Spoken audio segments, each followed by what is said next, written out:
My wealthy sister walked into the Charleston County Courthouse smiling like she had already won. She did not look nervous, she did not look angry, she looked pleased. Like this was a ribbon cutting for a new marina, instead of a hearing to decide whether I would lose control of everything my father left me.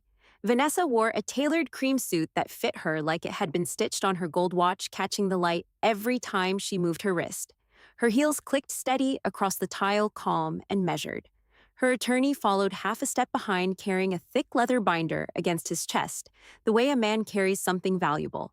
My parents were already seated in the front row behind the petitioner's table, dressed like it was Sunday service. My father's back was straight, my mother's hands folded tight in her lap. They did not look at me. I sat alone at the respondent's table with a single sealed envelope in my briefcase and both palms flat on the wood. The courtroom smelled like old paper and cleaning solution. The air felt thin. When the clerk called our case, Vanessa stood before I did. Her attorney spoke clearly, steady, and confident. He said they were petitioning for immediate transfer of all financial accounts properties and 40% voting interest in Caldwell Maritime Holdings. He said the request was necessary because of my documented instability and refusal to cooperate with the board after our father's passing. The word instability hung there like smoke. Vanessa lowered her head for a moment, just enough to look concerned. When she looked up again, her expression was soft, almost wounded. She leaned toward me while the judge reviewed the file. "Just sign it over," she murmured, her voice low and controlled. "You are not thinking straight anymore. This is for your own good." Her breath smelled faintly of mint and coffee. It reminded me of early mornings on the docks when we were kids, and she used to tell me what to say before Dad asked questions. I did not respond. Judge Eleanor Whitaker looked over the rim of her glasses. She had silver hair pulled back tight and a face that did not give away much. "Miss Caldwell," she said, "do you have counsel today?" "No, Mom," I answered. "I am representing myself." Vanessa's smile widened just a fraction. She liked that. She had been counting on it. Her attorney continued. He said the board had activated the incapacity clause in the shareholder agreement to protect the company. He used phrases like fiduciary responsibility and emergency stabilization. He said I had been erratic, unpredictable, withholding information. My father nodded once at that. My mother kept her eyes forward. Judge Whitaker turned to me. "Do you understand what is being requested here?" "Yes, Mom," I said. "They are asking the court to transfer my accounts, my property, and my voting rights in the company." "And your response?" I stood slowly and reached into my briefcase. I pulled out the sealed envelope and walked it to the clerk. "Your Honor," I said, "I request this be entered into the record before the court considers the petition." The attorney gave a small, polite laugh, the kind that says this will not matter. "We have already submitted a complete inventory of assets," he said. The judge lifted her hand slightly. "We will hear it." The bailiff stepped forward and took the envelope. He was a tall man with tired eyes and a voice that carried without trying. He set my document aside for a moment and opened the petitioner's binder. He began reading in a flat tone. Item 1, primary checking and savings accounts held in the name of respondent. He turned a page. Item 2, 40% voting interest in Caldwell Maritime Holdings, currently classified under temporary transfer of control, pending incapacity review. There was a subtle shift in the room. It was not loud, just a tightening. The judge tapped her pen once. "Continue," she said. The bailiff did not continue. He looked down at the page again, then up at the judge. "Your Honor," he said slowly, "the ownership classification on Item 2 appears inconsistent with the historical shareholder registry on file." Vanessa's attorney stepped forward. "The temporary transfer reflects activation of the incapacity clause under the shareholder agreement," he said smoothly. "It is protective in nature." "Protective," I repeated quietly. Judge Whitaker leaned forward slightly. "Miss Caldwell," she said to my sister, "did you initiate this incapacity clause?" The attorney answered before Vanessa could. "The board acted within its rights to secure the company," he said. "I did not ask the board," the judge replied. "I asked her." Vanessa folded her hands on the table. "We were worried about him," she said softly. "Since Dad died, he has not been himself. He has refused to share financial data. He has made questionable decisions. We could not risk the company." The word "him" sounded strange coming from her. I had always been her little brother, not a liability. Judge Whitaker looked at me. "Are you a danger to yourself or to the company?" "No, Mom." "Have you refused to disclose financial information?" "No, Mom." The bailiff cleared his throat. "Your Honor," He said the shareholder agreement requires two independent medical certifications before voting rights may be transferred under the incapacity clause. The air tightened again. Counsel, the judge said, "Do you have those certifications on file?" The attorney hesitated. "They are in progress," he said. "Yet the amendment was filed 3 days ago," the judge said. "It was a precaution." "Ownership is not a side issue in this court," the judge said evenly. The bailiff glanced at the document in my envelope.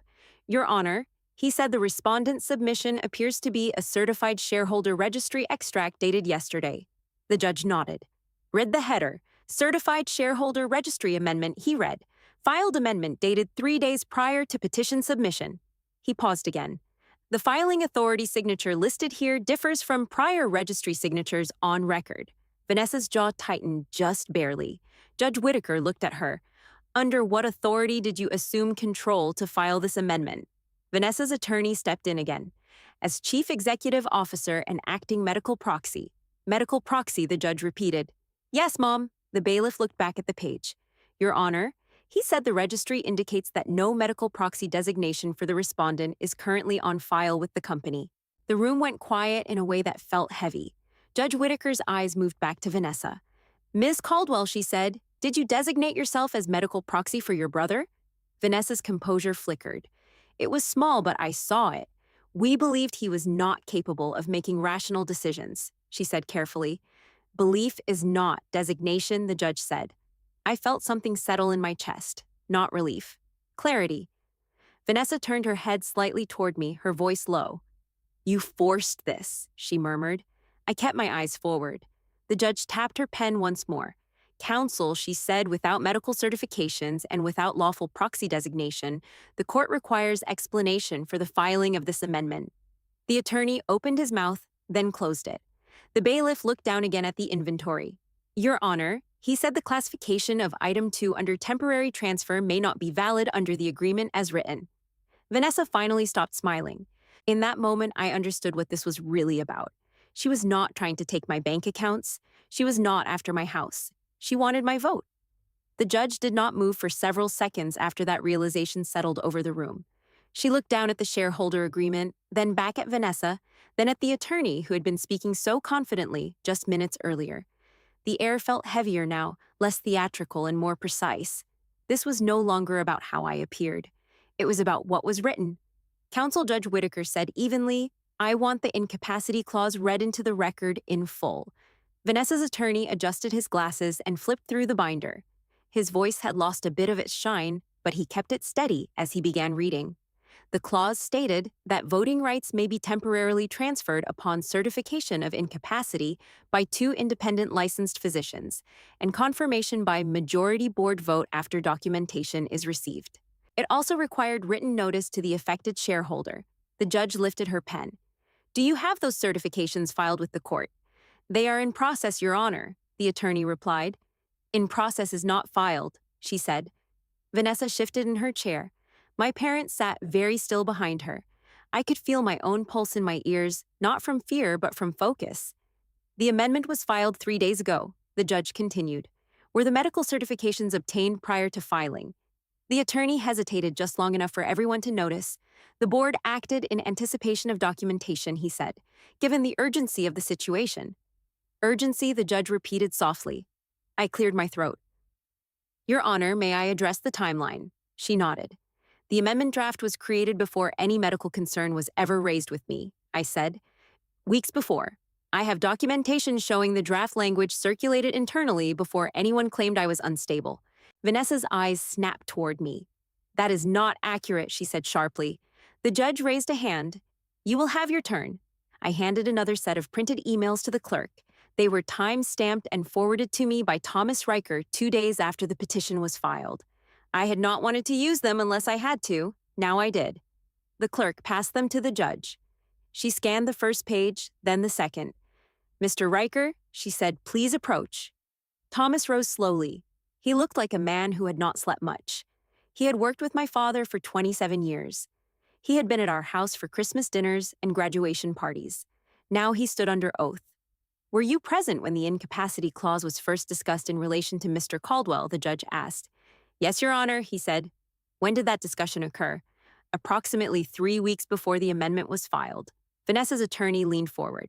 To clarify that discussion, concerned governance contingencies, not a direct action against the respondent. The judge looked at Thomas. Did the draft amendment language exist before any medical evaluations were requested? Thomas swallowed. Yes, Mom. The room went quiet in a way that felt different than before. Not curiosity, calculation. Vanessa leaned back in her chair, crossing her arms. She looked at Thomas like she had never seen him before. The draft was precautionary, she said. We were reviewing several structural protections at that time, including activating my incapacity clause, I said. She did not look at me. The judge tapped her pen once. Was any physician contacted prior to filing the amendment? She asked. No, Your Honor, Thomas said quietly. Vanessa's attorney stepped in again. The board believed medical confirmation would follow promptly, he said, given the respondent's behavior and financial opacity. Financial opacity, I repeated. The judge turned to me. Have you refused to provide financial information requested by the board? No, Mom, I said. I asked for clarification regarding expansion debt and personal guarantees before approving any additional drawdowns. Thomas shifted again. That is accurate, he admitted. Vanessa's jaw tightened. We did not have time to debate while negotiations were underway, she said. The company needed stability. Stability for whom I asked before I could stop myself. The judge glanced at me, but did not reprimand me. Mr. Caldwell, she said, keep your remarks directed to the court. Yes, Mom. The judge turned back to the attorney. You referenced a medical proxy designation, she said. Please produce documentation granting Ms. Caldwell medical authority over her brother. The attorney slid a single sheet across the table. This was signed last year during a period of stress following your father's hospitalization, he said. I felt a flash of heat in my chest, but kept my voice level.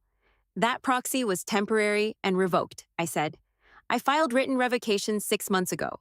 There is no record of revocation in corporate files, the attorney replied quickly. I have the revocation email and certified receipt, I said. The judge looked at me. Submit it. I handed over another document, the revocation notice with timestamp and confirmation from the company server acknowledging receipt. I had saved everything after my father died. He taught me that. The judge read the date aloud. 6 months ago. She looked at Thomas. Was this revocation acknowledged by the company? Thomas cleared his throat. It appears so, he said. The server confirmation indicates receipt by corporate counsel at that time. Vanessa's attorney shifted. It may not have been processed formally. That is not the same as not received, the judge said. Vanessa leaned forward, her composure thinning. He was not acting rationally at the time, she said. We believe the revocation was impulsive. Impulsive does not negate validity, the judge replied calmly. My mother finally spoke from the front row. We were worried about him, she said. He was grieving. I did not turn around. Grieving is not incapacity, I said quietly. The judge nodded slightly.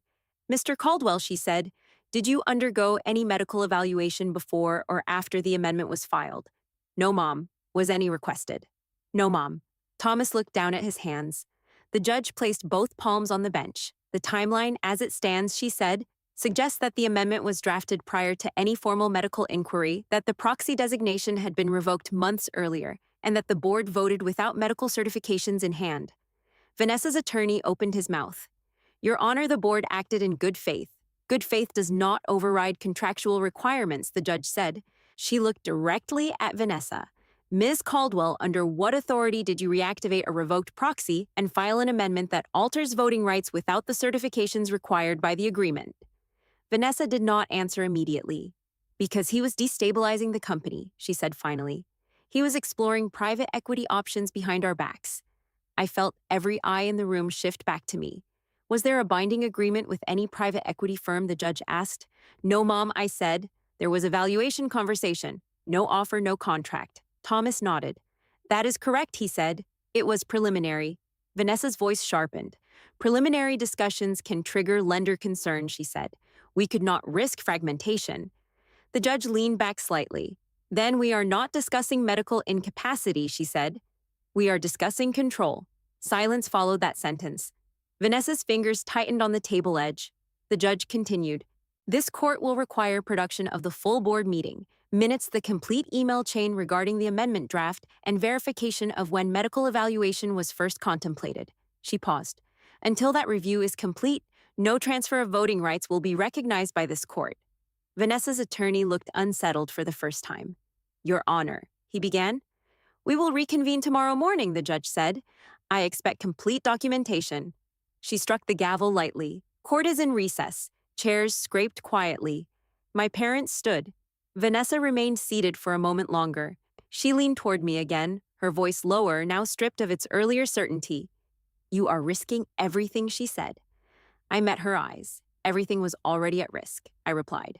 Thomas stepped away from her, instead of toward her.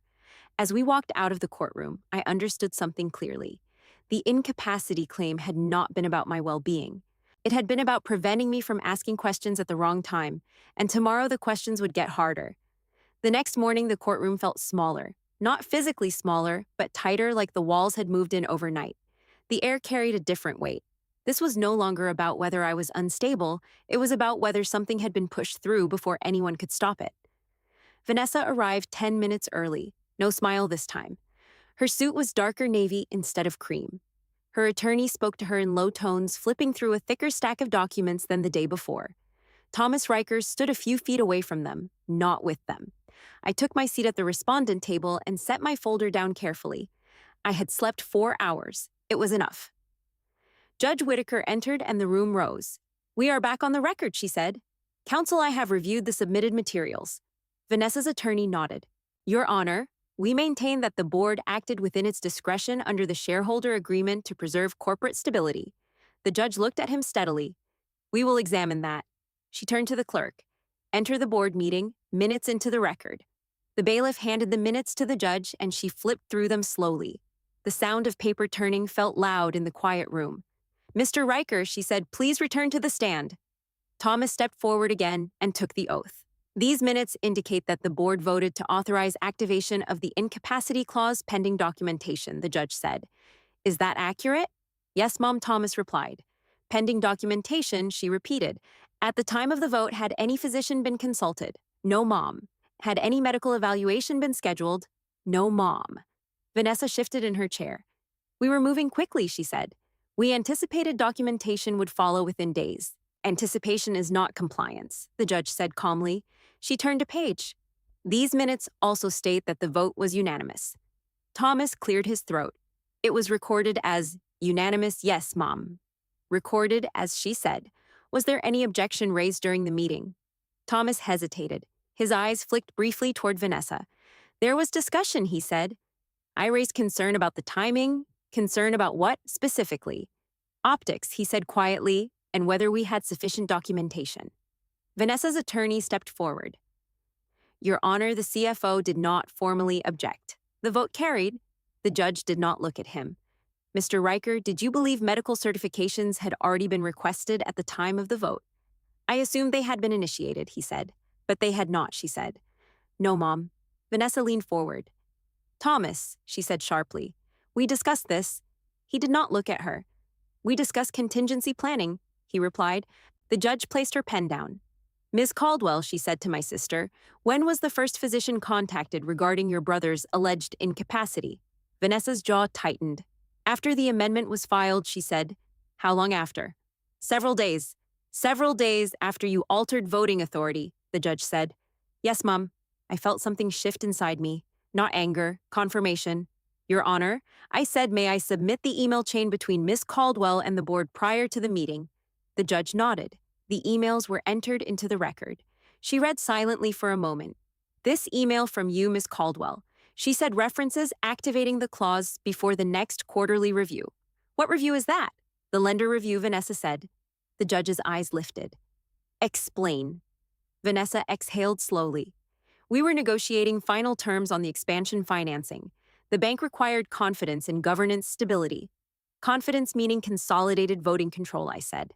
Vanessa's attorney objected lightly. Your Honor, overruled, the judge said. Ms. Caldwell, she continued, did the lender require activation of an incapacity clause? No, Mom, Vanessa admitted. But they required assurance there would be no internal dispute. And was there an internal dispute at that time? Only his inquiries about outside valuation, Vanessa said, her voice tightening. The judge turned to me. Mr. Caldwell, were you engaged in negotiations to sell your shares? No, Mom. I requested a valuation from a private equity firm. No offer was made, no agreement signed. Thomas nodded again. That is correct. Vanessa's eyes flashed. Preliminary discussions can undermine lender confidence, she said. He was destabilizing the process. The judge folded her hands. So the amendment was filed before any medical evaluation, before any physician was consulted, and in anticipation of a lender review tied to expansion financing. Yes, ma'am, Vanessa said, though the words sounded forced. The judge looked down at the proxy authorization document. Now regarding this proxy, she said, the revocation was acknowledged by corporate counsel 6 months prior. On what basis did you consider it active? Vanessa hesitated. We believed he was not acting in the company's best interest, she said. That is not a legal standard for incapacity, the judge replied. The room felt tight again. Mr. Riker, she said, did you sign off on the final amendment language? No, Mom. Did you review the final draft before it was filed? No, Mom. Vanessa's attorney stepped in. The CEO has authority to execute filings on behalf of the corporation, he said. Authority is not unlimited, the judge answered. She picked up another page. This email from you to the restructuring consultant, Ms. Caldwell, states, we need to lock voting before Q3 review. What did you mean by lock voting? Vanessa inhaled slowly. Consolidate decision-making authority, she said. Consolidate from whom, the judge asked. From potential disruption, Vanessa replied, meaning from me. She did not respond. The judge leaned back slightly. This court is not concerned with sibling rivalry, she said. It is concerned with adherence to written agreements. My mother shifted behind Vanessa. He has not been himself since his father passed, she said softly. Judge Whitaker turned slightly toward her. Mom, grief is not incapacity under corporate law. Silence followed. The judge continued. At this point, the evidence indicates that the amendment was drafted prior to any medical inquiry that the proxy had been revoked, that certifications were not obtained before filing, and that the action coincided with an upcoming lender review tied to expansion financing.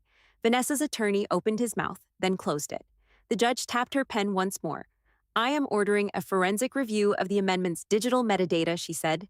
I want confirmation of creation date, edit history, and filing timestamp. I also want preservation of corporate server logs related to this matter.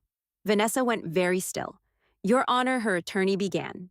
If the filing predates the alleged incapacity concern, the judge said calmly, that will be highly relevant to this court's assessment of intent. Intent.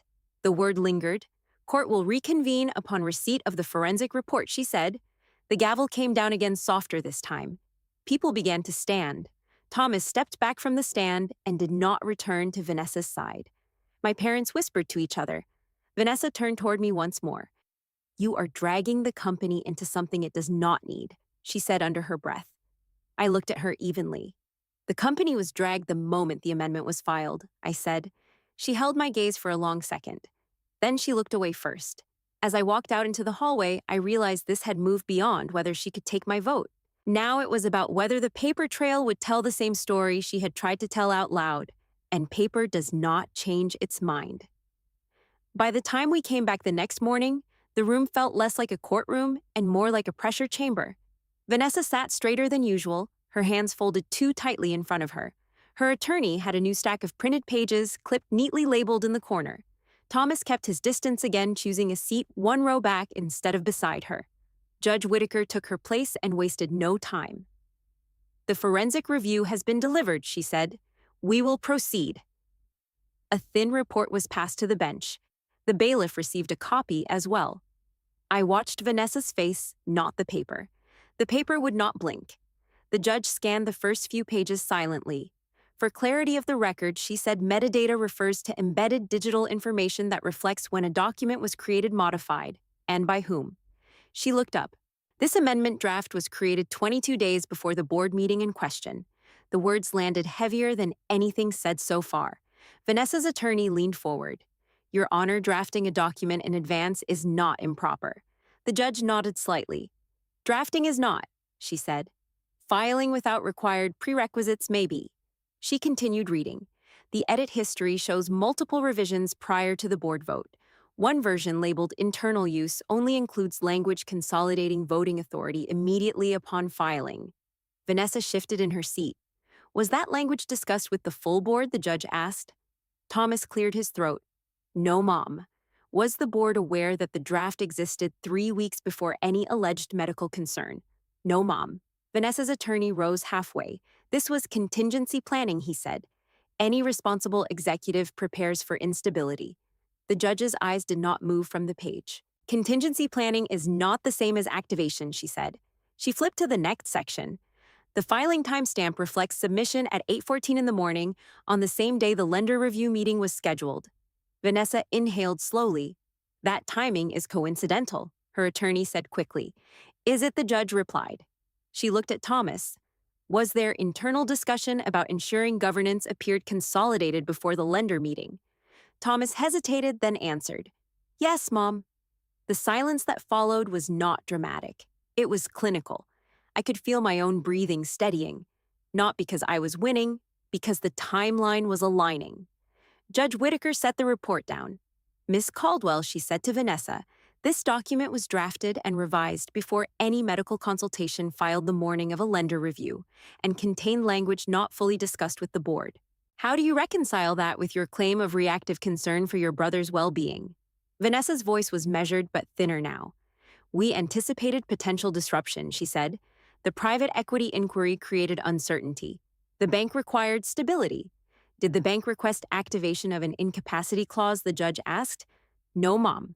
Did the bank request removal of your brother's voting rights? No, Mom. Vanessa's attorney stepped in again. The bank required assurance that there would be no internal dispute affecting governance. The judge turned a page in the report. There is also a recovered email, she said, that was previously deleted from the corporate server. Vanessa's eyes flicked toward Thomas. The bailiff read from the report. Email from Vanessa Caldwell to restructuring consultant dated 3 weeks prior to filing. Quote, we need to lock voting before Q3 review. End quote. The words seemed to hang in the air longer than necessary. What did you mean by lock voting? The judge asked. Vanessa did not answer immediately. Consolidate decision authority, she said. Before Q3 review? The judge repeated. Yes, Mom. Before any medical certification existed. Yes, Mom. Thomas looked down at his hands. Vanessa's attorney objected again, arguing that shorthand language in internal communications should not be interpreted as evidence of intent. Intent is often inferred from timing and sequence, the judge replied calmly. She turned to Thomas once more. When was the first physician contacted? 2 days after the filing, he said. Was an appointment scheduled prior to filing? No, Mom. Did you believe at the time of the vote that medical certifications had already been obtained? I assumed they were forthcoming, he said. Assumption is not confirmation, the judge said. The weight of that sentence settled over everyone. My mother shifted again behind Vanessa. We were trying to protect the company, she said softly. From what the judge asked. From uncertainty, my mother replied. Uncertainty is addressed through transparency, the judge said, not through premature alteration of voting authority. Vanessa leaned forward. If we had waited, the bank could have frozen funding, she said. The expansion was at risk. So you chose to act before satisfying contractual requirements, the judge said. Yes, Mom. Her attorney looked unsettled now, no longer leading the conversation but reacting to it. The judge continued. This court is concerned that the incapacity claim appears to have followed the filing rather than preceded it. Vanessa said nothing. She looked tired now, not angry, not indignant. Tired. The judge closed the report. I am ordering preservation of all corporate server logs related to the drafting and filing of this amendment, she said. I am also ordering disclosure of any engagement contracts with the restructuring consultant referenced in these emails. Vanessa's attorney stood again. Your Honor, that scope exceeds the narrow question of incapacity. The scope expanded when the evidence did, the judge said evenly. She looked directly at Vanessa. Ms. Caldwell, if this filing was strategic rather than medically driven, that distinction matters. Vanessa held her gaze. I acted in what I believed was the company's best interest, she said. Belief does not replace process, the judge replied. The gavel came down softly. We will reconvene tomorrow. I expect full compliance.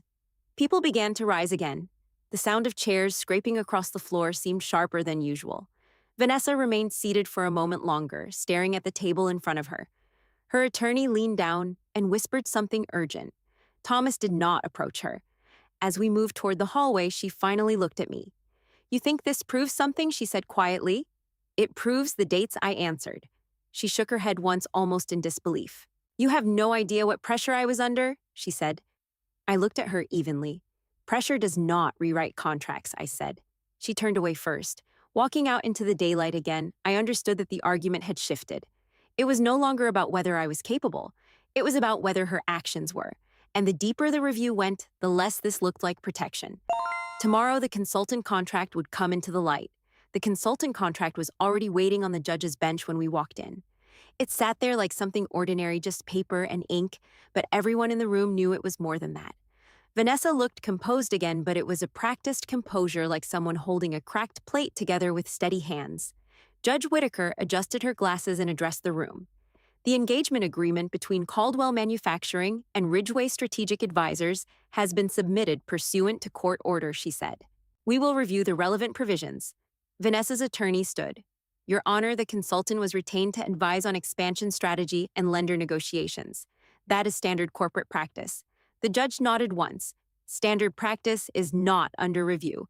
Timing and incentive are. She turned a page. Mr. Caldwell, she said to me, you requested this contract be entered into the record. Explain your concern. I stood slowly. Your Honor, the emails referenced consolidating voting authority before the Q3 lender review. The consultant's compensation structure is relevant to understanding whether that consolidation was medically driven or financially incentivized. Vanessa's jaw tightened. The judge glanced down at the contract. Section 4, she said, compensation includes a performance bonus contingent upon successful restructuring resulting in unified executive voting control. The phrase hung there. Unified executive voting control. Vanessa's attorney stepped forward. Your Honor, that language refers to streamlining governance for operational efficiency. The judge did not look up. It also refers to compensation tied to consolidation, she said. Thomas shifted again in his seat. Mr. Riker, she said, were you aware of this performance incentive when the board voted? No, Mom. Was the board informed that the consultant would receive additional compensation if voting authority became unified? No, Mom. Vanessa leaned forward. The board knew we were exploring governance efficiencies, she said. Exploring is different from incentivizing, the judge replied. I could see a faint flush rising in Vanessa's face now. Not dramatic, just visible. The judge continued. When was this consultant retained? Thomas answered, approximately 1 month before the amendment filing. And what was the stated purpose of the engagement at that time? Expansion planning and lender preparation, he said. The judge looked back at the contract. There is no reference here to medical review, she said. No, Mom, Thomas confirmed. Vanessa's attorney attempted to redirect. Your Honor, the consultant's role was broad. Market volatility and succession planning were discussed generally. Succession planning is distinct from incapacity activation, the judge said evenly. She turned to Vanessa. Did you disclose to the board that the consultant's bonus was tied to unified voting control before asking them to vote on the amendment? Vanessa's voice was steady, but thinner now. We discussed the need for streamlined authority, she said. That was not the question, the judge replied. Did you disclose the specific compensation trigger? No, Mom. Silence settled again, heavier this time. My father shifted behind her. He had built this company from a rented warehouse with 3 employees and a line of credit barely big enough to cover payroll. He had always said that contracts were sacred. I wondered if he was thinking about that now. The judge tapped the contract lightly. This court is not tasked with determining optimal governance strategy, she said. It is tasked with evaluating whether the incapacity clause was invoked in accordance with the agreement and without undisclosed financial incentives. Vanessa's attorney nodded tightly. The consultant's compensation does not negate the CEO's authority. Authority exercised with undisclosed incentive may be relevant to intent, the judge said. She looked at me. Mr. Caldwell, did you have knowledge of this incentive prior to filing? No, Mom. I became aware when reviewing the contract after the amendment was filed. Vanessa let out a slow breath. You were looking for something to weaponize, she said quietly, not quite directed at the judge. I met her eyes. I was looking for what was already there, I said. The judge intervened before the moment could stretch further. Miss Caldwell, she said, why was the consultant's incentive not disclosed to the board prior to the vote? Vanessa hesitated. It was part of executive negotiations, she said. Not every line item is presented to the board. When that line item is directly tied to the action being voted on, it becomes material, the judge replied. Thomas nodded slightly. Material disclosures are typically required when incentive aligns with outcome, he said. Vanessa shot him a look that could have cut glass. The judge turned back to the forensic report. Combined with the drafting timeline and filing timestamp, she said this compensation structure raises concern regarding the motivation behind the amendment. Vanessa's attorney spoke carefully now. Your Honor, even if the court questions intent, there is still no evidence that Mr. Caldwell was fit to interfere with expansion at that time. The judge's eyes lifted. Interfere is not a legal standard, she said. She paused, then added, the absence of medical certification at the time of filing remains dispositive. Vanessa folded her hands again tighter than before. The judge continued, this court is ordering that any bonus payments to Ridgeway Strategic Advisors related to governance restructuring be frozen pending further review. Vanessa's attorney looked startled. Your Honor, that is a significant intrusion into corporate affairs. It is a temporary preservation measure, the judge replied. She turned to the clerk. Enter the freeze into the record. The clerk's fingers moved quickly across the keyboard. I could feel the shift now. Not loud, not dramatic, but structural. The incentive that had been driving urgency was no longer guaranteed. Vanessa leaned toward me slightly as people began to stand. You have no idea how much damage this is doing, she said. I kept my voice even. Damage usually starts with the first decision I said. Her expression hardened. You could have trusted me, she said. Trust requires disclosure, I answered. She straightened without responding. Judge Whitaker gathered her papers. We will reconvene to address lender communications and insurance disclosures, she said. This matter now intersects with external stakeholders. The word stakeholders carried its own weight. As the courtroom emptied again, I realized something had changed. This was no longer confined to a sibling dispute over voting rights. The consultant incentive, the drafting timeline, the missing certifications, they formed a pattern. And patterns are harder to explain away than single events. Tomorrow, the lender would be named in open court. And once the bank was officially drawn in, the room would feel even smaller. The bank representative arrived before any of us expected him. He was not dramatic about it. Gray suit, mid-60s, the kind of man who had probably seen more balance sheets than family arguments in his life. He introduced himself quietly to the clerk and took a seat near the front. Vanessa noticed him first. Her shoulders tightened just slightly. Her attorney leaned in to whisper something, but she did not respond. Judge Whitaker entered and looked toward the unfamiliar face. State your name for the record, she said. Daniel Mercer, he replied. Senior Risk Officer, First National Commercial Bank. The words shifted the temperature in the room. Mr. Mercer has submitted a letter to the court regarding pending loan covenant review, the judge said. We will address it now. Vanessa's attorney stood quickly. Your Honor, the lender's internal review is unrelated to this incapacity matter. The judge did not look impressed. It became related when governance authority was altered without satisfying contractual requirements, she said. She gestured slightly toward Mr. Mercer. Proceed. Mr. Mercer stood. First National extended a $200 million expansion facility to Caldwell Manufacturing last year, he said calmly. One of the covenants requires stable governance structure and accurate disclosure of any material changes affecting control. He did not raise his voice. He did not need to. Vanessa sat perfectly still. The filing of an incapacity amendment altering voting rights constitutes a material governance change, he continued. The bank was not notified prior to filing. The judge looked toward Vanessa. Were you aware of that covenant requirement, she asked. Yes, Mom, Vanessa replied. Did you notify the bank before filing? No, Mom, Vanessa's attorney interjected. The amendment was temporary and intended to preserve stability. Temporary does not negate disclosure obligations, Mr. Mercer said evenly. I watched him carefully. He was not hostile.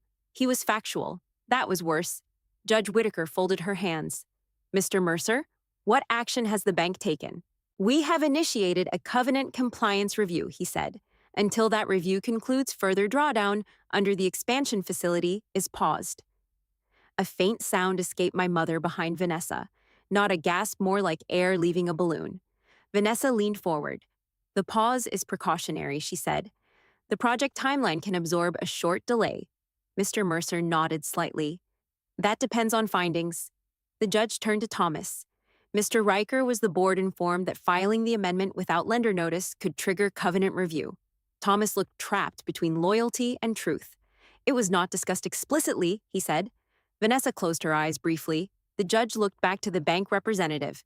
Does the covenant reference incapacity specifically? It references any alteration in control, he replied. including voting power shifts. Vanessa's attorney tried again. The shift was provisional, he said. Provisional control still qualifies as alteration, Mr. Mercer answered.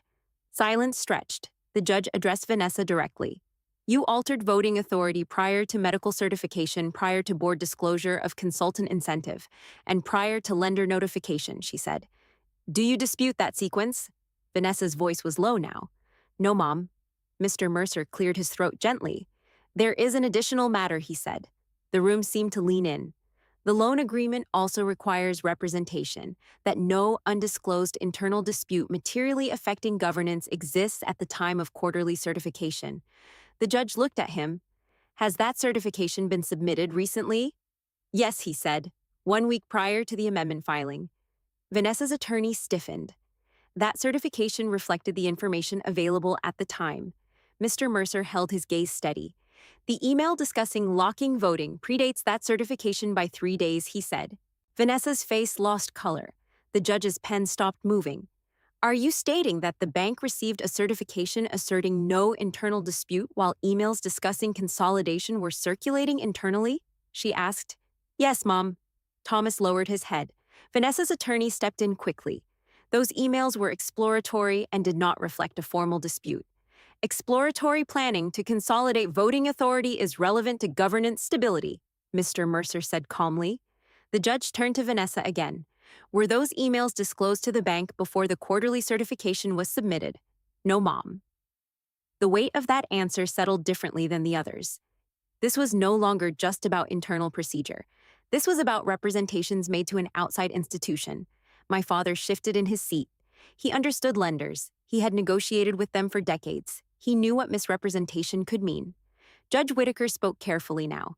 Mr. Mercer, what are the potential consequences if the bank determines that material information was withheld? Covenant breach may be declared, he said, which could require accelerated repayment or renegotiation under stricter terms. My mother's hand flew to her mouth. Vanessa remained rigid. Acceleration would cripple the expansion, she said quietly. Mr. Mercer did not argue. It would require serious discussion, he replied. The judge looked back at Vanessa. Did you consider that consequence before filing the amendment? Vanessa's composure cracked just slightly. I believed consolidation would reassure the bank, she said, without disclosure. Yes, Mom. The judge leaned back. The irony is noted, she said softly. Vanessa's attorney attempted damage control. Your Honor, the bank's review is ongoing. There has been no formal breach declaration. Correct, Mr. Mercer said. We are reviewing. The judge nodded once. This court will require written confirmation from the bank regarding the status of the covenant review and any conditions for reinstating full drawdown access. She turned to Vanessa. Until that review concludes, any further governance action affecting voting authority is stayed. Vanessa swallowed. Yes, Mom. The judge looked at me. Mr. Caldwell, have you had direct communication with the lender regarding this matter? No, Mom, I said. I learned of the pause through internal reporting. Mr. Mercer glanced toward me. We would prefer communications come through official channels, he said. Understood, I replied. The gavel came down lightly. Court will recess pending written submissions from the bank and the board, the judge said. People rose slowly this time. Vanessa remained seated again, staring ahead. Her attorney whispered urgently, gesturing toward Mr. Mercer, but she did not move. I stood and gathered my papers. As I passed her table, she spoke without looking at me. You have no idea what acceleration would do, she said. I paused. You filed before you certified, I replied quietly. She finally looked up. I was protecting the company, she insisted. From scrutiny, I said. Her eyes flashed. You think this ends with a courtroom ruling? She said. I met her gaze evenly. It already moved beyond the courtroom, I said. In the hallway, Thomas caught up to me. He looked older than he had a week ago. This is bigger than I expected, he said. It was always bigger than me, I answered. He nodded slowly. The lender does not bluff, he said. I knew that. As I stepped outside into the late afternoon light, I felt the shift fully settle. This was no longer about who controlled the vote. It was about whether the foundation beneath all of us could hold once the bank finished reading the fine print. And tomorrow the insurance carrier would be called. The insurance carrier did not send a man in a gray suit. They sent a letter. It was delivered to the clerk before court began, thick paper certified, stamped in red. Vanessa's attorney read it once, then again, his mouth tightening at the corners. Judge Whitaker took the bench and addressed it immediately. "We have received correspondence from Atlantic Mutual," she said. "It references directors' and officers' coverage and a request for clarification regarding recent governance actions." Vanessa sat very still. The judge continued reading aloud. "The carrier requests sworn confirmation that no material misrepresentation was made in prior underwriting disclosures and that no executive action was taken that could expose the company to indemnification claims without proper board authorization." The word sworn hung in the air. Vanessa's attorney stood. "Your Honor, this is routine due diligence." The judge looked unimpressed. "Routine does not usually follow forensic review lender pause and undisclosed consultant incentives," she said. She glanced toward Thomas. "Mr. Riker, was the insurer notified of the amendment filing?" "No, Mom. Was the insurer notified that a consultant incentive was tied to unified voting authority?" "No, Mom." Vanessa leaned forward. "Insurance carriers do not require notice of every internal draft discussion," she said. "Draft discussion is not the issue," the judge replied. "Activation and representation are." The letter was passed to the bailiff, who read the next paragraph into the record. "Atlantic Mutual requests written explanation of whether any executive knowingly omitted information regarding internal governance dispute when renewing coverage this quarter." Vanessa's attorney moved quickly. "Your Honor, coverage has not been denied. This is inquiry language?" "Inquiry language precedes decision language," the judge said calmly. I watched Vanessa's expression carefully. The bank had rattled her. This did something different. It was personal. Directors and officers' coverage protects individuals, not just companies. Judge Whitaker turned to me. "Mr. Caldwell," she said, "were you consulted during the most recent D&O renewal process?" "No, Mom." Thomas shifted again. "Renewal materials were prepared at the executive level," he said.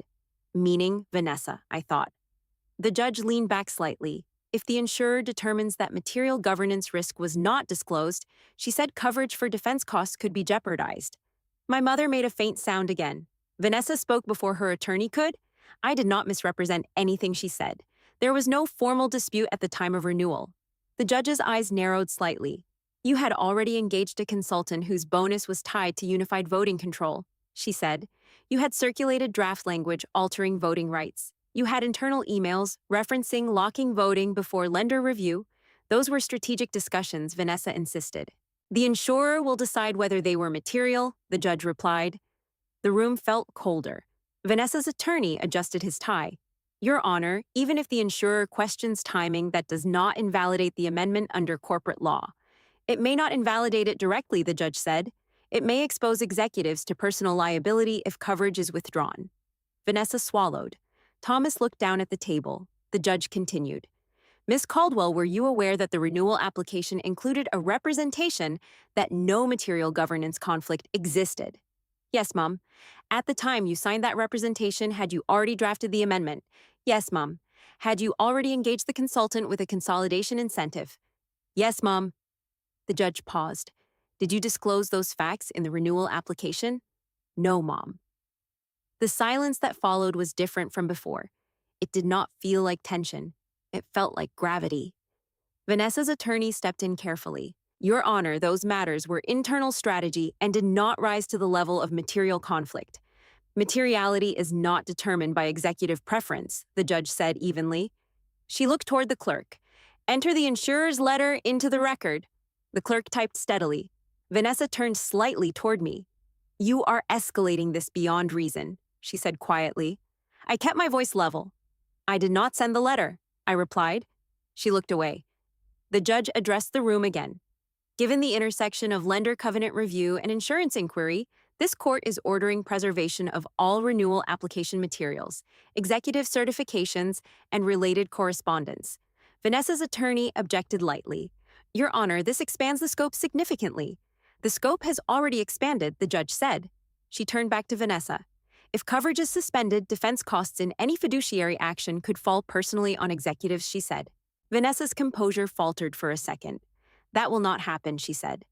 "That depends on disclosure accuracy," the judge replied. Thomas finally spoke up.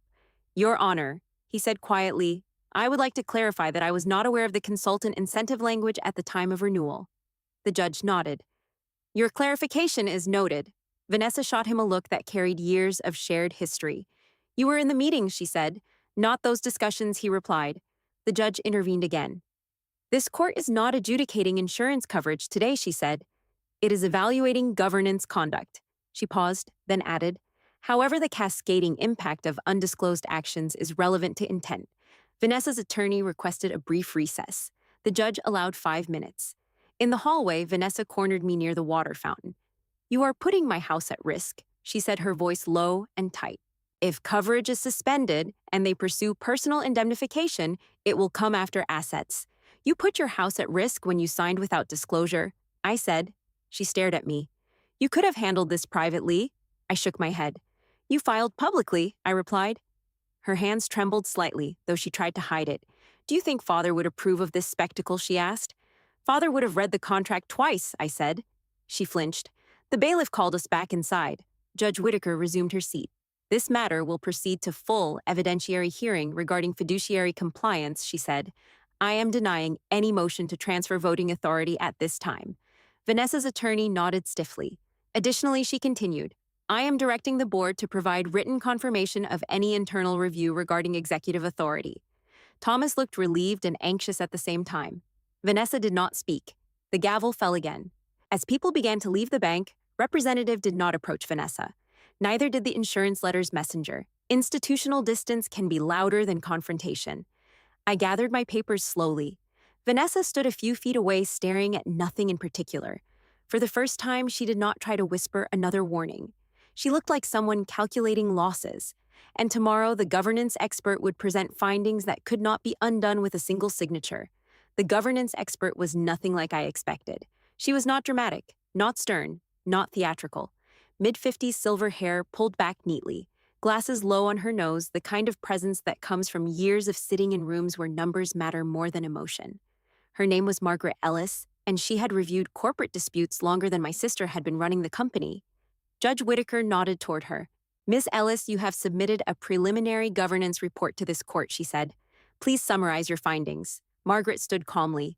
My review examined the Amendment Activation Timeline Board procedures, executive disclosures, and related communications, she said. Based on the materials provided, I have identified several procedural irregularities. Procedural irregularities. The words felt sterile, but they cut. Vanessa sat straight, chin lifted slightly. Margaret continued. First, the amendment draft was created and revised prior to any documented medical inquiry. Second, the board vote occurred without required physician certifications. Third, material incentive language within the consultant agreement was not disclosed to the full board prior to the vote. Vanessa's attorney rose quickly. Your Honor, these are advisory opinions, not legal conclusions. The judge did not look concerned. They are expert observations relevant to governance integrity, she replied. Margaret glanced down at her notes. Additionally, the quarterly certification to the lender occurred after internal communications discussing consolidation of voting authority, but before those discussions were disclosed externally. Vanessa's jaw tightened. The judge leaned slightly forward. Miss Ellis, in your professional opinion, does this sequence raise fiduciary concern? Margaret did not hesitate. Yes, Mom, she said. The word echoed more than any argument had so far. On what basis, the judge asked. Because executive authority appears to have been exercised in a manner that prioritized control consolidation ahead of required procedural safeguards and disclosure obligations. Vanessa exhaled slowly. Control consolidation is not inherently improper, her attorney said. No, Margaret replied evenly. It becomes concerning when executed without required transparency and prerequisite documentation. Thomas shifted in his seat again, though this time he did not look surprised. Margaret continued. In reviewing the board minutes, I found no documented discussion of the consultant performance incentive tied to unified voting authority. Nor is there documentation that the board evaluated the impact of amendment filing on lender covenants or insurance renewal representations. The judge nodded slightly. Ms. Caldwell, she said, did you provide the board with a written risk assessment regarding lender and insurer consequences prior to filing? No, Mom, Vanessa replied. Margaret looked up. That omission increases governance risk exposure, she said. The phrase risk exposure landed heavily. Vanessa leaned forward. The company was facing a time-sensitive expansion window, she said. Decisions had to be made quickly. Margaret's tone remained calm. Speed does not eliminate disclosure requirements, she said. Silence again. Judge Whittaker turned to Margaret. Based on your review, she asked, is the amendment likely enforceable under the shareholder agreement? Margaret glanced at her report. In my professional opinion, absent contemporaneous medical certification and full board disclosure of material incentives, enforcement would be vulnerable to challenge. Vanessa's attorney stiffened. Vulnerable does not mean invalid, he said. It means legally unstable, Margaret replied. The room absorbed that. My mother's hands were clasped tightly in her lap. My father stared at the floor like he could will this back into a private boardroom instead of a public courtroom. The judge tapped her pen. Does your report address potential fiduciary breach? She asked. Margaret answered carefully. It does not conclude breach. It identifies indicators that could support such review. Indicators, not accusation, not yet. Vanessa's composure thinned. You are interpreting strategic planning as misconduct, she said. I am interpreting documented sequence and incentive alignment, Margaret replied calmly. Thomas spoke up quietly. Your Honor, I concur that the consultant incentive was not presented to the board in full context. Vanessa's head snapped toward him. You were there, she said sharply. I was not aware of the bonus trigger language, he replied. The judge raised a hand. This is not a boardroom, she said. Vanessa sat back again. Judge Whittaker turned to Margaret once more. If corrective action were to be taken, what would you recommend? Margaret did not hesitate.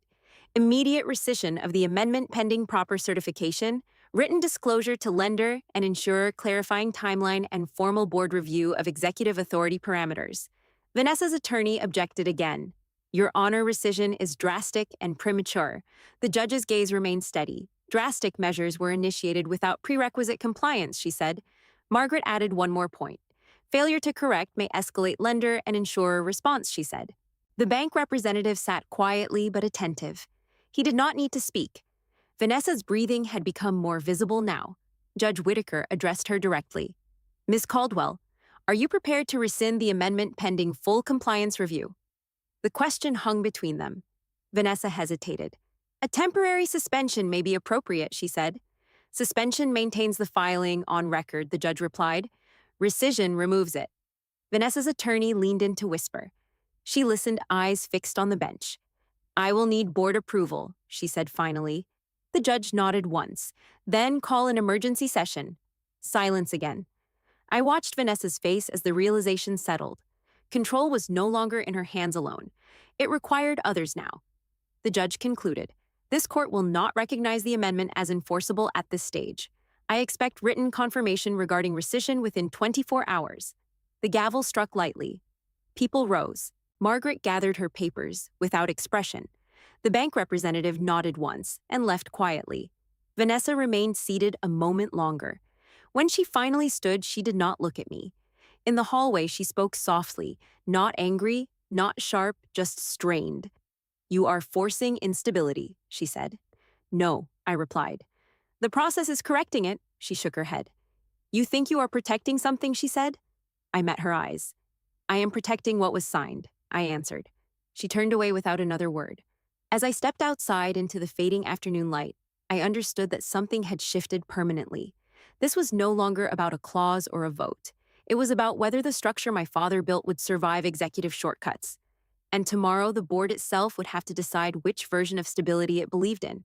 The emergency board meeting happened before the next hearing. I was not invited. That told me everything. By the time we returned to court the following afternoon, the air had shifted again. Vanessa looked tired in a way that no amount of makeup could conceal.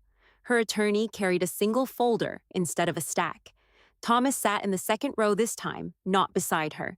Judge Whittaker took the bench. We are here for status update on amendment rescission, she said. Has the board convened? Vanessa stood. Yes, Mom. Was the amendment rescinded? It has been suspended pending internal review, she replied. Suspension was not the directive, the judge said calmly. Rescission was. Vanessa's attorney stepped in. Your Honor, the board determined that immediate rescission could signal instability to lenders. A temporary suspension allows operational continuity while governance review proceeds. The judge's gaze did not soften. Operational continuity was cited as justification for filing without certification, she said. That reasoning is not persuasive here. Thomas shifted, then raised his hand slightly. Your Honor, he said the board vote was not unanimous. The room tightened. Explain, the judge said. 3 members voted in favor of rescission. 2 voted for suspension, Thomas said. Vanessa's eyes closed briefly. The judge looked at her. And you voted for suspension? Yes, Mom. Why? Because rescission may trigger further lender scrutiny, Vanessa replied. The bank representative Daniel Mercer was seated again in the front row. He did not speak. Judge Whitaker turned toward him. Mr. Mercer, does rescission create additional risk beyond what already exists? Mr. Mercer stood. The risk review is already underway, he said. Rescission would clarify governance status rather than destabilize it. Vanessa inhaled sharply. So suspension maintains ambiguity, the judge said. Mr. Mercer nodded once. Yes, Mom. Vanessa's attorney attempted to recover. Your Honor, the board is exercising business judgment within its discretion. Business judgment requires full disclosure and procedural compliance, the judge replied. Margaret Ellis was present again, seated quietly with her report. The judge continued. Ms. Caldwell, have you notified the insurer of the amendment suspension? We informed them that the matter is under review, Vanessa said. Have you provided sworn clarification regarding the renewal representations? Not yet. The judge tapped her pen. Mr. Riker, she said, has the board initiated an independent governance audit? Thomas nodded. Yes, Mom. An external firm has been engaged. When? Yesterday. Vanessa glanced at him sharply. The judge noticed. Was that engagement unanimous? She asked. Thomas hesitated. No, Mom. The silence felt heavier than before. Judge Whitaker leaned slightly forward. Ms. Caldwell, do you understand that maintaining a suspended but not rescinded amendment leaves the filing active in public record? Yes, Mom. And that public record is accessible to lenders and insurers. Yes, Mom. Vanessa's composure flickered. We are managing perception carefully, she said. Perception follows documentation, the judge replied. Margaret Ellis stood when called. Miss Ellis, based on your experience, does suspension mitigate governance concern? It delays resolution, she said evenly. It does not remove the procedural irregularity. Vanessa's attorney objected lightly. Your Honor, the expert is speculating on business consequences. She is addressing governance integrity, the judge said. Margaret continued. In my experience, prolonged ambiguity often increases external scrutiny rather than reduces it. Thomas nodded again. Vanessa looked at him as if she no longer recognized him. Judge Whitaker addressed Vanessa directly. Are you prepared to rescind the amendment today? Vanessa's hands tightened on the table. I need the board to reconvene formally, she said.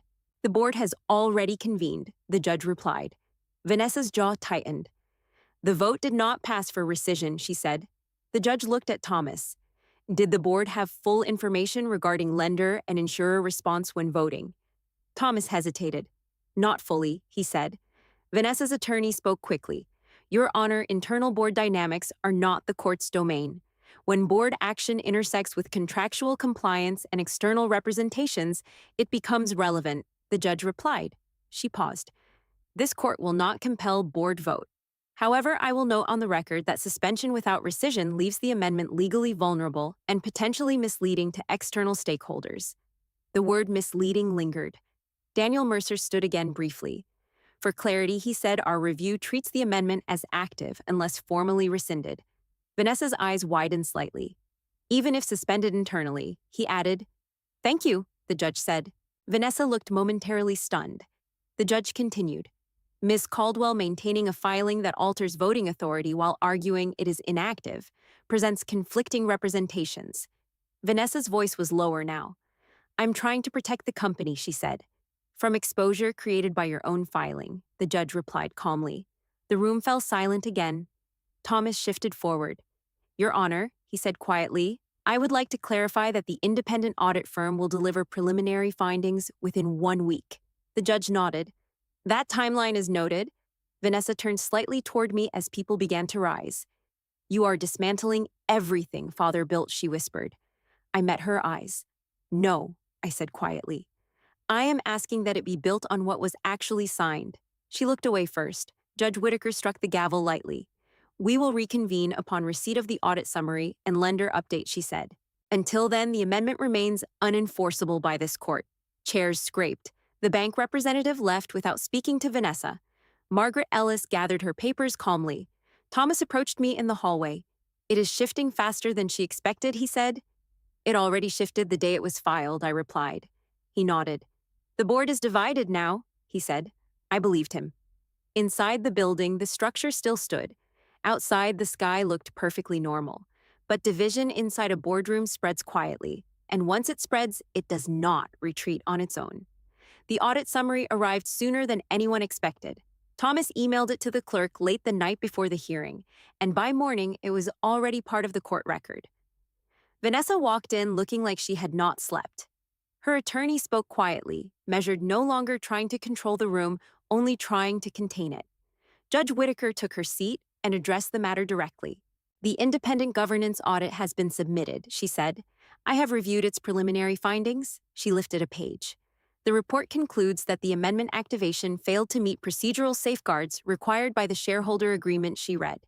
It further concludes that material incentive information was not disclosed to the board prior to vote, and that lender and insurer notification obligations were not satisfied before filing. Vanessa did not move. Thomas sat forward slightly. The judge continued. The audit recommends immediate rescission of the amendment and formal correction of prior certifications to external stakeholders. She set the report down. Ms. Caldwell, have you acted on this recommendation? Vanessa stood slowly. The board convened again last night, she said, and the judge prompted. The amendment has been formally rescinded. A subtle shift passed through the room. Not relief, not celebration. Something quieter. Documentation of rescission has been filed with the corporate registry and provided to the lender and insurer, Vanessa continued. The judge nodded once. Enter the rescission confirmation into the record. The clerk typed steadily. Vanessa's attorney stepped forward. Your Honor, the board acted swiftly upon receiving the audit summary. This demonstrates good faith correction. Correction does not erase sequence, the judge replied calmly. She looked at Thomas. Was the rescission vote unanimous? Yes, Mom, he said. Vanessa's jaw tightened slightly at that word. Judge Whitaker turned back to her. Have you submitted revised certification to the lender acknowledging the prior omission? Yes, Mom, and to the insurer. Yes, Mom. The bank representative was present again. Mr. Mercer, she said, has the lender acknowledged receipt of rescission documentation? He stood. Yes, Mom. We have received written notice. Covenant review remains ongoing, but rescission clarifies governance status. Does it eliminate review risk? The judge asked. No, Mom. Vanessa swallowed. The judge continued. The insurer letter indicates sworn clarification must be submitted within 10 business days. Has that occurred? Vanessa's attorney answered. A sworn statement has been drafted and will be submitted within the required timeframe. The judge's eyes narrowed slightly. Has Ms. Caldwell signed it? Vanessa hesitated. It is under review, she said. The pause lingered. The judge spoke evenly. Rescission addresses enforceability. It does not resolve potential fiduciary exposure or external review consequences. I felt something steady settle in my chest. Not triumph. Confirmation. Vanessa looked toward me for the first time that morning. You are not satisfied, she said quietly. I kept my voice level. I asked for compliance, I replied. The judge intervened. This proceeding concerns governance, integrity, not personal satisfaction. She folded her hands. Ms. Caldwell, the court notes that the amendment was drafted prior to medical inquiry, filed without certification undisclosed to lender and insurer, and tied to consultant incentive language not presented to the board. Rescission is appropriate and necessary. Vanessa stood straight, her composure thinner now, but still intact. I acted to protect the company from fragmentation, she said. The judge's gaze did not soften. Intent is measured against procedure, she replied. Thomas shifted again. Your Honor, he said quietly, the board has initiated a formal review of executive authority parameters and consultant engagement protocols. The judge nodded. That is appropriate. Vanessa's attorney attempted one final repositioning. Your Honor, given rescission and ongoing corrective measures, we request the court formally dismiss the incapacity petition. Judge Whitaker looked at the file. The petition for transfer of voting authority is denied, she said. It was unsupported at filing and is now moot following rescission. The word denied carried weight. Vanessa's shoulders dropped slightly. However, the judge continued, this court retains jurisdiction regarding potential misrepresentation and fiduciary compliance pending outcome of lender and insurer review. Vanessa inhaled slowly. Understood, she said. The gavel tapped lightly. The primary relief sought has been denied. Governance authority reverts fully to its pre-amendment state. I felt that sentence more than heard it. Thomas let out a breath he had been holding for days. My mother shifted behind Vanessa, whispering something to my father that I could not hear. The judge continued. This matter illustrates that contractual safeguards exist for a reason. Expediency does not override written obligation. Vanessa nodded stiffly. The hearing adjourned. People rose slowly. Vanessa gathered her papers with careful precision. She looked smaller somehow, not physically but in posture. Authority without certainty does that. In the hallway, she approached me. You forced this into the open, she said. You filed it into the open, I replied. She held my gaze.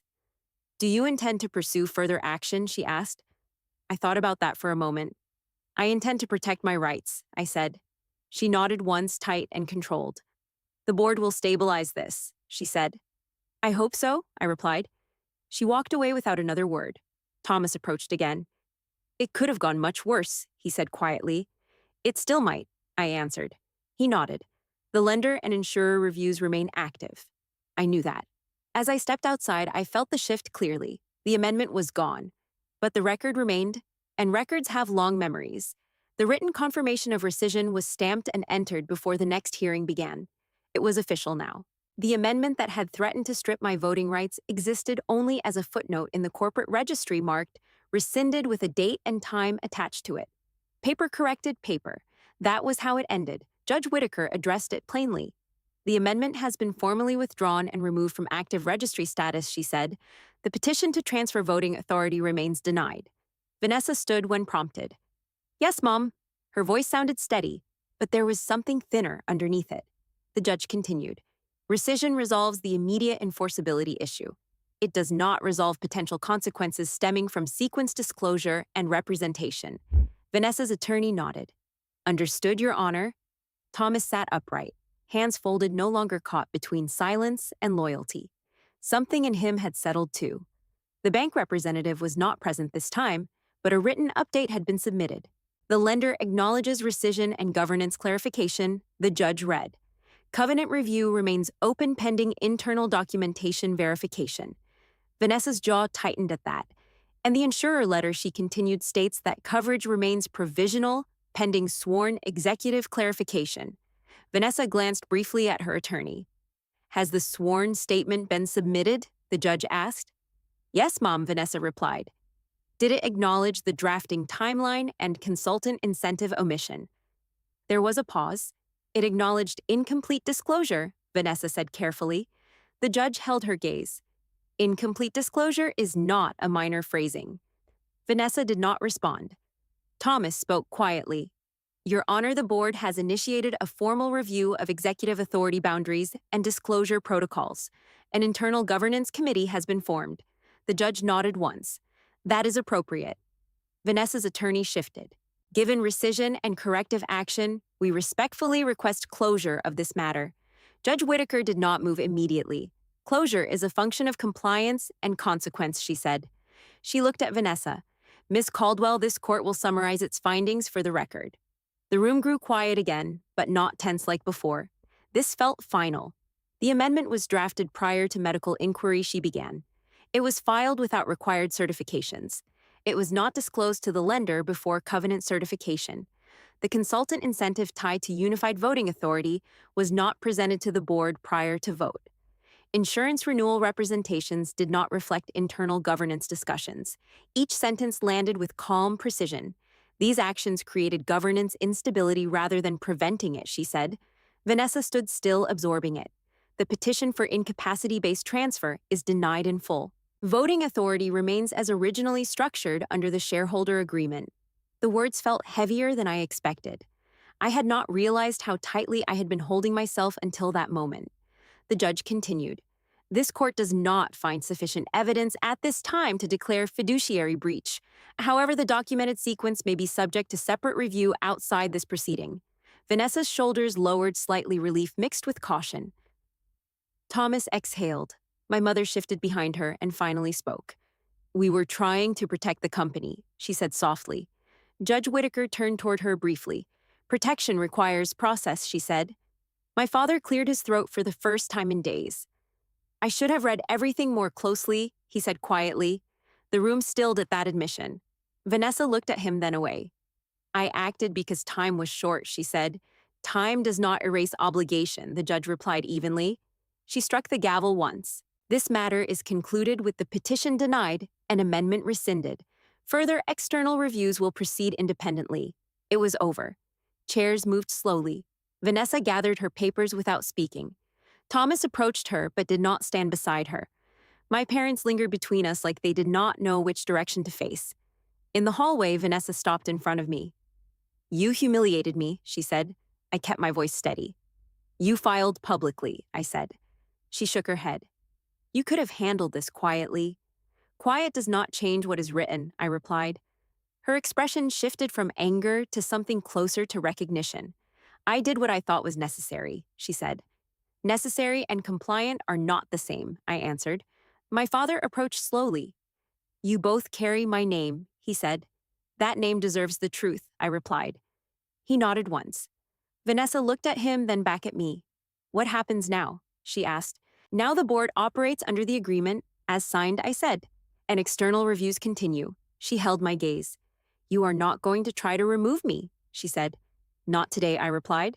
She seemed surprised by that. Why not? She asked. Because stability is earned through structure, I said. Not retaliation. She looked away first. Thomas stepped closer to me as Vanessa walked toward the elevator. You could have pushed harder, he said quietly. I could have, I replied, but the record already pushed enough. He nodded slowly. Outside, the air felt clearer than it had in weeks. The amendment was gone. The petition was denied. But trust does not return as quickly as authority.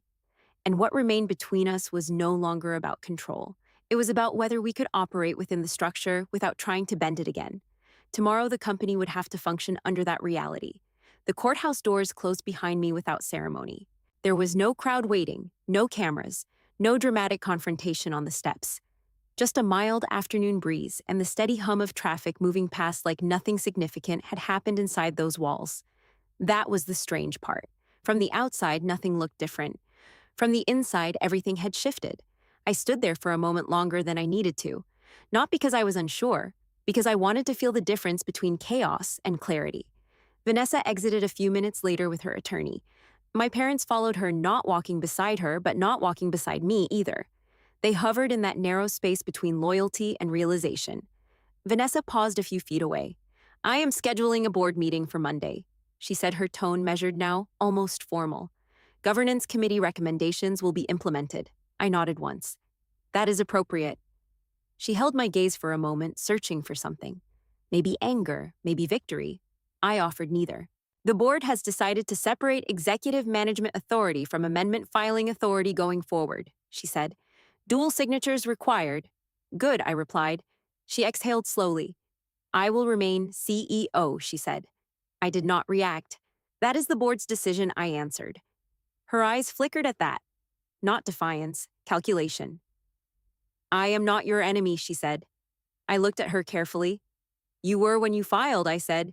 You are not if you follow what is signed. She nodded once tight. My father stepped closer. The company cannot survive another week like this, he said quietly. It should not have to, I replied. He met my eyes and for the first time in weeks did not look defensive. I trusted speed over structure, he said. I trusted structure over speed, I answered. My mother reached for Vanessa's arm. Let it settle, she said softly. Vanessa did not argue. They left together not in triumph, not in disgrace, just quieter. Later that afternoon, Thomas called. The lender has acknowledged rescission formally, he said. Drawdown remains paused until the audit firm delivers final certification, but no acceleration notice. That was as close to relief as we were going to get. And the insurer, I asked? Coverage remains active, he said. Heightened governance review language included but no suspension. I let out a slow breath. The board will implement the consultant engagement disclosure rule immediately, Thomas continued. No incentive structures tied to control shifts without full board vote and recorded risk assessment. Good, I said. He paused. You could have pushed for removal, he said quietly. I know. Why did you not? Because stability is not revenge, I replied. He did not answer immediately. Your father would have appreciated that, he said. Maybe I answered. That night, I sat alone in my office, the original shareholder agreement open on my desk. The same document my father and I signed years ago when we formalized ownership after he stepped back from daily operations. The language had not changed. The signatures had not faded. It was always there. What changed was how close someone came to ignoring it. The next week, the board implemented formal governance reforms, dual signature requirement for amendment filings, mandatory disclosure to lender and insurer before any material governance shift, clear written medical certification standards if incapacity is ever invoked again. Everything written, everything documented. Vanessa and I sat across from each other at that first post-hearing board meeting. No raised voices, no hidden drafts, just minutes recorded carefully and every motion read aloud before vote. When the meeting ended, she lingered behind. "You did not destroy me," she said quietly. "That was never the objective," I replied. She studied me. "I thought you were trying to take control," she said. I shook my head. "I was trying to prevent it from being taken." She nodded slowly. "We both underestimated how fast this could unravel," she admitted. "Yes," I said. There was no apology. There did not need to be one spoken. The record had already corrected the damage. Over the next month, the lender lifted the drawdown pause after receiving the final governance certification. The insurer closed its heightened review file without coverage suspension. The consultant engagement was amended to remove any incentive tied to voting consolidation. The company did not collapse. It tightened. At home one evening, my father sat across from me at the kitchen table. "You kept it from going further than it needed to," he said. "I kept it from going where it should not have gone," I replied. He nodded. "That matters." It did. Weeks earlier, my sister had walked into court smiling like she had already won. Her attorney had asked for everything I owned in the name of stability. They called me unstable, claimed I was hiding things, implied I could not be trusted with what was mine. All it took to stop it was a single sealed page, a timeline, and the willingness to let the record speak. In the end, there was no dramatic fall, no public disgrace. There was something stronger: documentation, structure, clarity. The amendment was rescinded, the petition denied. My voting rights restored exactly as written. Governance corrected not by emotion, but by sequence and proof. That is what survived.